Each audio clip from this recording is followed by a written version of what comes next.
You're not behind. That's what everyone keeps telling you. Your financial advisor, the podcast you half listen to on your commute, that LinkedIn post from someone who definitely has a boat now. You're not behind. But here's the thing nobody says out loud. If you're in your 40s and you don't know exactly where you stand financially, not approximately, not roughly, but exactly, then the math is already working against you. Quietly, consistently, and it has been for a while. This isn't about shame, it's about arithmetic. Because your 40s are not the middle of the game.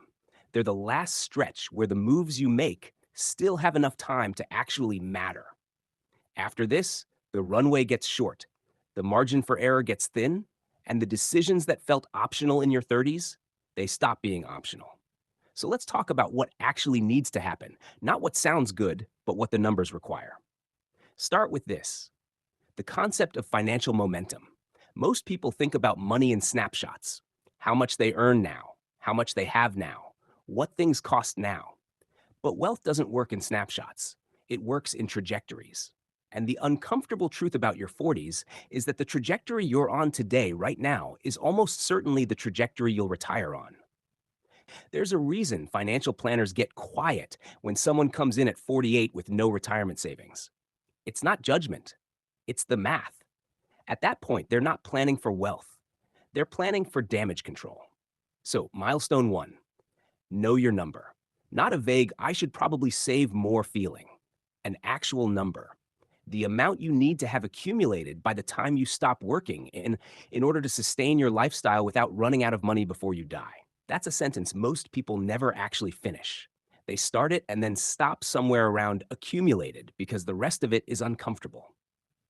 The standard formula, not perfect but useful, says you need roughly 25 times your annual expenses saved to retire safely. That's based on the 4% rule, the idea that you can withdraw 4% of your portfolio per year indefinitely without depleting it. Spend $60,000 a year, you need $1.5 million. Spend $80,000, you need $2 million. Spend 100,000, do the math. Now here's where it gets interesting and a little ironic. Most people in their 40s have a vague sense that they're doing okay. They have a 401k. They have a 401k, maybe a little in savings. The house is building equity. Things feel stable. And stability, it turns out, is one of the most dangerous feelings in personal finance because stable doesn't mean on track. It just means nothing is visibly on fire. Milestone two close the gap between what you have and what you need aggressively, not gradually. Here's what compound interest actually does when you're 40 versus when you were 25. At 25, time does the heavy lifting. You put money in, and the market doubles it again, doubles it again. At 40, you still get compounding, but you have to contribute more to get the same result. The math shifts from patient to urgent. A 40-year-old who needs $1.5 million by 65 and currently has $200,000 saved needs to put away roughly $1,500 to $2,000 per month, every month, for 25 years, assuming a 7% average annual return. That's not a small number. For most households, that's a lifestyle decision, not just a savings adjustment. And this is where people discover something nobody told them explicitly. Your 40s are not the time to optimize for spending. They're the time to optimize for accumulation. The vacation, the kitchen renovation, the new car, each of those has a real cost that isn't just the sticker price. It's the future value of that money. A $30,000 car at 40 financed over 5 years doesn't cost $30,000. At 7% growth over 25 years, that capital, left invested, would have been worth roughly $163,000 at retirement. Every dollar spent in your 40s costs you $5 in retirement. Roughly. Nobody puts it that way on the showroom floor. Milestone 3. Get serious about income. This is the one people skip because it's harder to systematize. Saving is mechanical. Investing is mechanical. But income growth requires agency.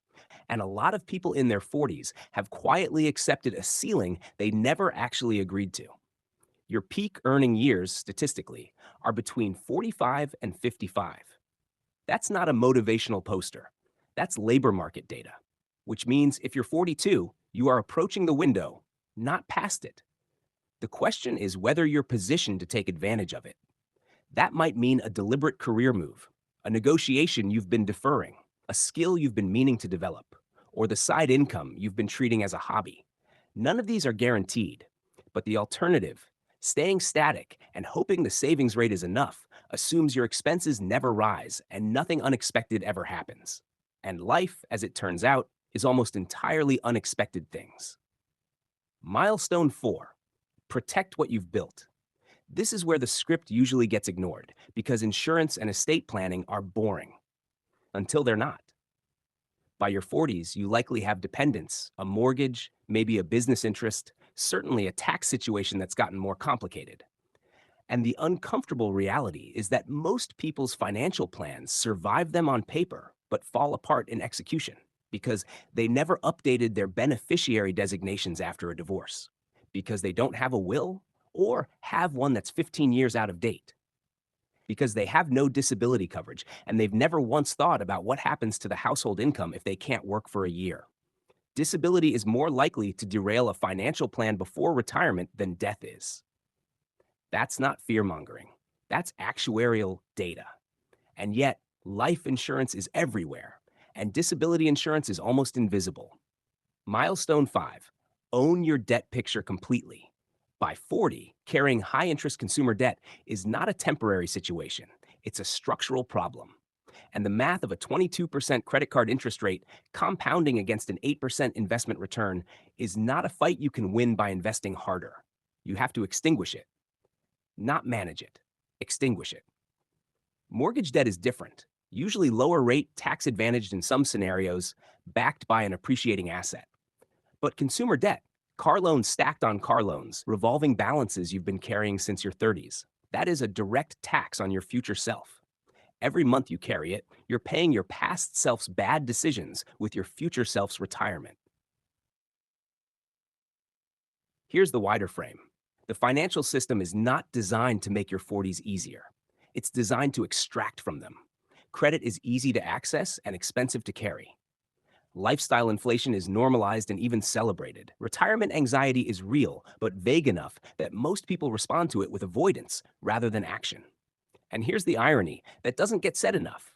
The people who are genuinely fine in retirement, not rich, just fine, almost never got there by making brilliant investments.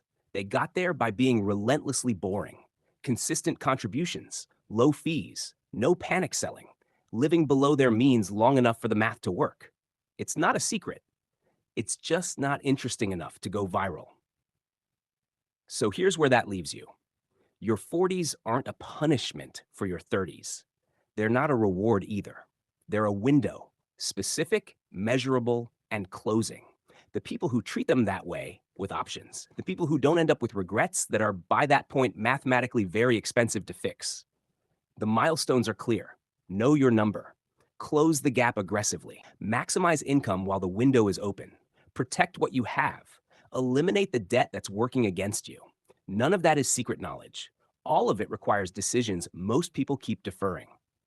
And so the real question, the one worth sitting with, isn't whether you know what to do. It's why. Knowing all of this, most people still don't.